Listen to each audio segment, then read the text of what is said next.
You are welcome to this enchanted place.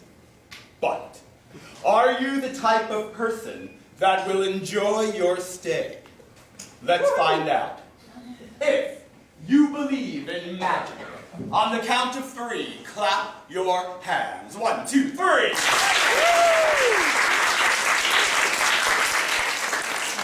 If you believe there is a shining palace of gold waiting for just you, if only you can get through the haunted forest. On the count of 3, stomp your feet and clap your hands. 1, 2, 3.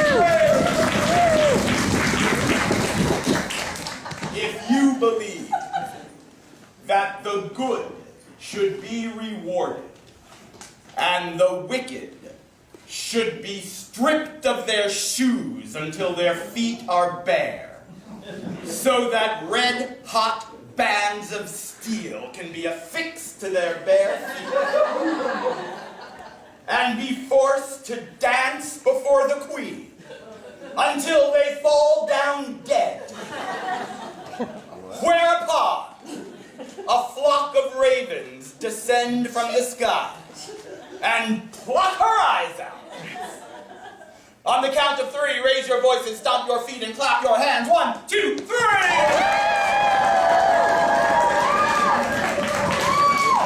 Oh, then you will enjoy your stay. Because today we tell you stories.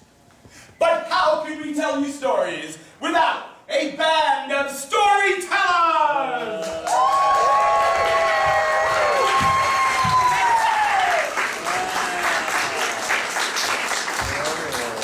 My friends, you are welcome to Spontaneous Brothers Grimm, the improvised collection.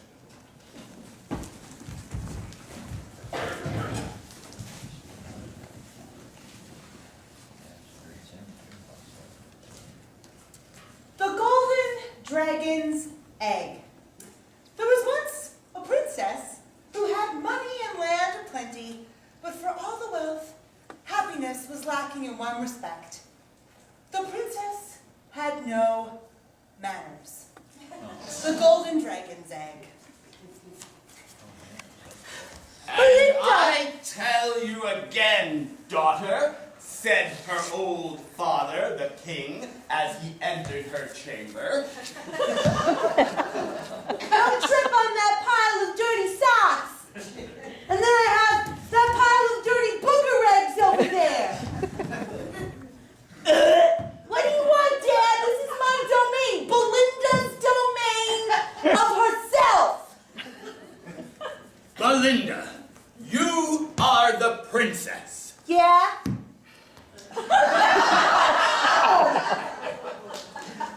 And though...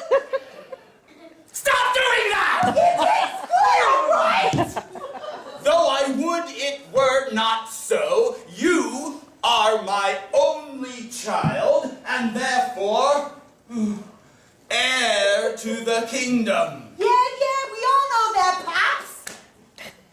Child, a thing such as you cannot rule this kingdom. A princess, a queen, must be filled with grace and manners and etiquette. She must be a... What? Oh, you mean like a kid needs a... Okay, sorry, Dad. As you were saying. She must be a shining example to... But it's really scabby and pussy, Dad.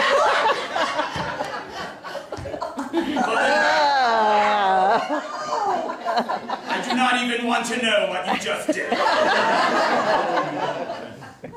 Belinda, hear me and hear me well. You must become a princess in the truest form of the word, or else you shall be executed. What? Just because I fart and burp and like to eat my pus sometimes? Yes. Okay, Dad, I guess if it's so important to you, I'll try to go see if I can find a magical way to become a princess, because I don't think it's going to happen overnight. naturally. Do what you must, Belinda, but take my warning seriously and heed me well. You will represent this kingdom correctly, or I will have you put to death. And with that, the old king left. Belinda looked around her dirty room, the place where she felt comfortable and at home. But she didn't want to die. And she kind of wanted to make her father happy. So she decided to go on a journey to find the old waitress that lived in the woods. She grabbed her most dirtiest shawl and her favorite lucky sock.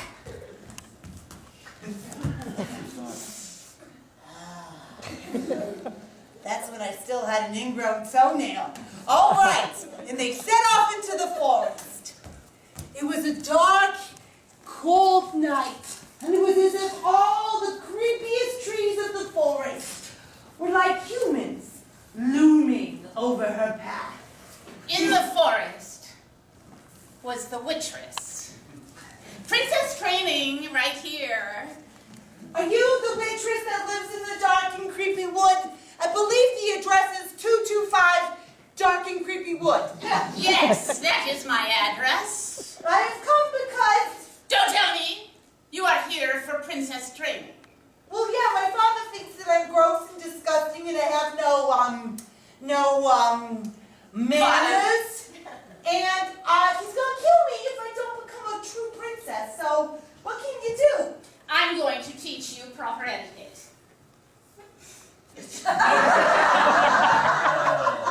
In the witch's chamber was a dragon sitting on top of an egg. We start with the dragon. Come, quickly. Oh, you see, this dragon had been trained in the Queen's school and knew everything of etiquette. Now, when the princess sits by the dragon, when the dragon sneezes, what do you do? Mop it up with my sock and wring it out in her face. Sneeze for the young princess, quickly. Ah! Quickly, now what do you do? Don't think. That was a good one! Good job! Quickly, don't think. I think I saw an old cartoon once where I'm supposed to say something like, bless you! This is hopeless. You are going to march out, and you are going to go to the next station. Princess Training number 2 is down that road. But it's dark and creepy-like. Get moving. All right, Sock, come on. The princess walked down the dark and creepy road, and all that lay before her was a foggy patch of nothingness. Suddenly, out of the fog, a prince came out. well, hello. I am a prince, and you are an unkempt maiden. I'm a princess. I have it right here somewhere. In your dreams, you are a princess, for that is why I have come upon your path, in order to make you even better. Perhaps if you could woo me, then a true prince will come into your life. This is your second round of training. Let us see you charm me. Charm me! Woo. Whoa, whoa, whoa, whoa, whoa! Like that? No! Okay, I got another one. 3 nuns walk into a No, no, no! You must be delicate. You must be delicate yet powerful. Use your inner strength, your confidence, your touch, your charm. Imagine I'm a beautiful flower that must be plucked. You're not going to come in and kick it. You're going to gently look at it, perhaps lift it from the soil. Go. Lift me. She tied the sock around it like a scarf. Like, No! My heart! Lift my heart. Yes, look at your you. eyes are very beautiful. They look like not quite mud, but not quite dirt. Mud dirt. Before a dog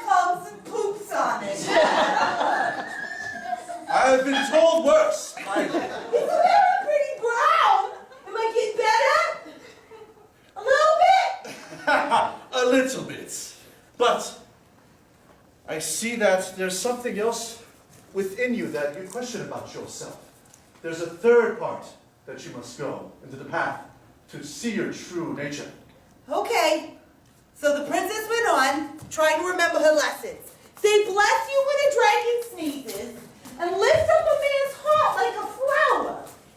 And on the other side of that dark, creepy forest lay her true nature.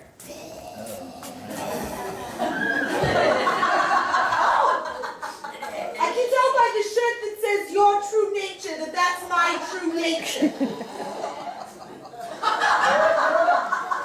know, it's kind of weird. I always thought I liked who I really was, but looking at it from the outside. Look at me like a mirror. This is you. It's kind of not good, is it? Suddenly, the princess knew what she had to do. Dear Sock, I love you so. We've been on many adventures. You hold my blood stains and my pus stains. But it is time for me to let you go. For only truly terribleness can defeat my true self. She spun and spun like a shot putter and threw her dirty favorite sock at her true self. It landed directly on her true self's face, bringing her down to the ground in total stink. And then Belinda was overcome by an urge to stand up straight and not scratch her crotch. And she saw the world in a different way. Oh, my nails are clean. I think that I have become a true princess. Back in the palace, Belinda's old father, the king, waited with trepidation for his daughter to return, the executioner on hand should things go awry. Before she went to the castle, she came back for her graduation. The witchess handed her the golden dragon egg. Thank you, because I learned that. Thank you very much for all of your help. The prince handed her a beautiful rose. I will take it gently. Thank you. You are a true princess of the realm. I am so happy. I will go show my father, for if he cannot accept me the way that I am, then he should not be my father at all. I'll tell you there's one thing I cannot do, and that's accept her for the way that she is. You're telling me I have kids of my own. Belinda entered the room and was shocked to see the executioner. Oh, dear father, I came on time, for on time is early, or something like that. I'm still learning. I have become a princess, and as tokens of me becoming a princess, I have the golden dragon's egg and the golden rose. Accept these gifts, father, as I'm about to take the throne. Belinda, is it you? Is it really you? How dare you think of killing my child? The head of the executioner rolled over to the other side of the room. And as it did, it cracked the egg open, releasing a young dragon with flames coming out of its mouth. You see, father, I have become a princess. But if you hated me so much that you wanted to kill me, you don't deserve to live either. As the new queen, I declare that everyone accept everyone, but be a little bit polite. Please kill my father, young dragon. The wide eyes of the terrified king opened as large as saucepans. But soon the eyes bubbled into a putrid, putrid gene as they started to melt off of his face. Whereupon a flock of ravens descended from the sky and thrust his eyes out. And from that day on, Queen Mathilda ruled her land with manners, but also with acceptance. The end.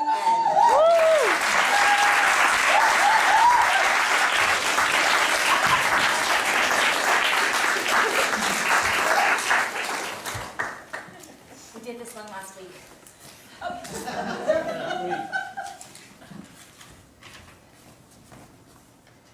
The old unicorn. There was once a unicorn who used to take the form of a toddler and went to houses and stole the... What word is it? And stole.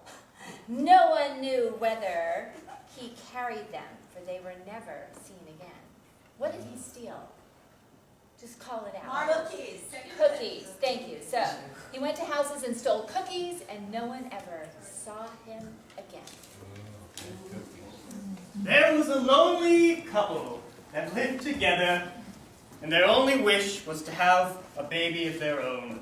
Yet all they had in their humble home was mounds and mounds of cookies. For they were bakers, and they baked the best cookies in all the land. It was sought out in every land around the kingdom for their cookies. Why, they had oatmeal raisin, Chocolate chip, snickerdoodles, basic sugar, a minty one, and sugar-free. Oh dear. Why can't we have children? We have plenty of cookies to feed them. If we had one child, it would be happy its entire life. For some reason, two men cannot conceive of a child. My lack of anatomy skill precludes me from being able to tell, but perhaps we could find a child somewhere. Suddenly, there was a knock at the door. There's a knock at the door, dear. Let me go answer. It was the unicorn. Oh! It's a unicorn! I am sorry to trouble you, bakers, but I heard the call of someone wanting something. Well, yes, unicorn. My dear husband and I, we want a child. But we cannot have one for some reason. So odd. I can tell you how to conceive of a toddler. We can have a child, you say? Not just a child, a toddler. We don't even want it, baby. You want to skip that stage. We don't need any stage after. It will make it so much easier for you, let me tell you. Good. Well, what shall we do, mysterious unicorn? The first thing is, take your baked goods up to the mountaintop where there lives an ogre. The ogre is very dangerous, and you will have to trick the ogre into letting you pass through the top of the mountaintop. Once you've done that, bring me the golden ring and place it on my horn. You'll need 3 of those in order to conceive. That is the first. Well, dear husband, I will put a bandage on that. Dear husband, I guess we must go to the top of the mountain and find that ring if we want to have a toddler specifically. So, the two men gathered up the best of their baked goods into baskets and started the long journey up the mountain. They went separate ways. Ah, there you are, dear. There you are. I guess your road is just as quick as mine. Well, here we are. The unicorn said, let me put my basket down. Yes, I will put mine beside yours. The unicorn said that there might be some sort of troll up here. Yes, she did. Oh, Suddenly, the troll appeared from behind a crag in the mountain. Look, husband, he wears a golden ring on his finger. oh, there it is. The golden ring we're supposed to grab, husband. You there, troll, may you like to trade your ring for some of our fine baked goods? We have oatmeal And snickerdoodle. and chocolate chip. And sugar-free if you're on a diet. I like cake. The two bakers had never baked a cake. But it doesn't matter. Listen to me. The two of you are as foolish as you are poor bakers. Good. They are very tough cookies. You are being tricked. That unicorn, she is deceiving you.